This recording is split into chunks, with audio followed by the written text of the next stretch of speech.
अस्सलाम वालेकुम दोस्तों, मैं जी थोड़ा वीर मुहम्मद अदनान। तुसीं वेखदे पिओ आपदा अपना चैनल खानेवाल मोटर्स। उम्मीद करदा तमाम दोस्त खैर आफियत नाल होणगे। चैनल ते नवें हो चैनल नूं सबसक्राइब कर दिओ ते बैल दे आइकन नूं प्रेस कर दिओ ताकि हर आने वाली नई वीडियो का नोटिफिकेशन तुहानूं सब तो पहले मिलता रहे।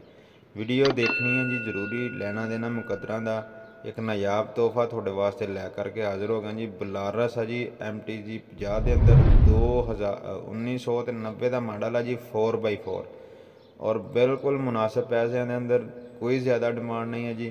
ठीक है जी। और गड्डी की कंडीशन जी तुम वेख सकते हो। बाकी अल्लाह जानदा भी रीपेंट है या ओरिजिनल है, बाकी लग तो रीपेंट रही है, बाकी है साफ सुथरी हालत के अंदर, किसी पासों कोई लीकेज शीकेज नहीं है, किसी पासों कोई काम शाम नहीं होने वाला गड्डी का। टायरां टूरां की कंडीशन भी थोड़े सामने ही है, हर शै वेख सकते हो। बाकी हुड लगा है, यानी कि जिन्होंने पका देने उत्ते जिन्होंने बाडी कह देने वो लगी हुई है। सही है, अच्छे रिम ने, अच्छी कंडीशन के अंदर।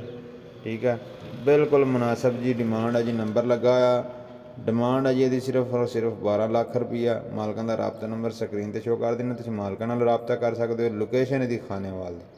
ठीक है जी, खानेवाल की लोकेशन पर तुहानूं गड्डी मिलेगी 4x4 12 लाख रुपए के अंदर। जिस भाई की समझ आए मालकां नाल राबता कर सकते हो। उम्मीद करांगा दोस्तों वीडियो पसंद आएगी। मिलांगे किसी दूसरी नई वीडियो के नाल। अपना ख्याल रखा जी। पाकिस्तान पाइंदाबाद। अस्सलाम वालेकुम वरहमतुल्लाहि वबरकातुहू।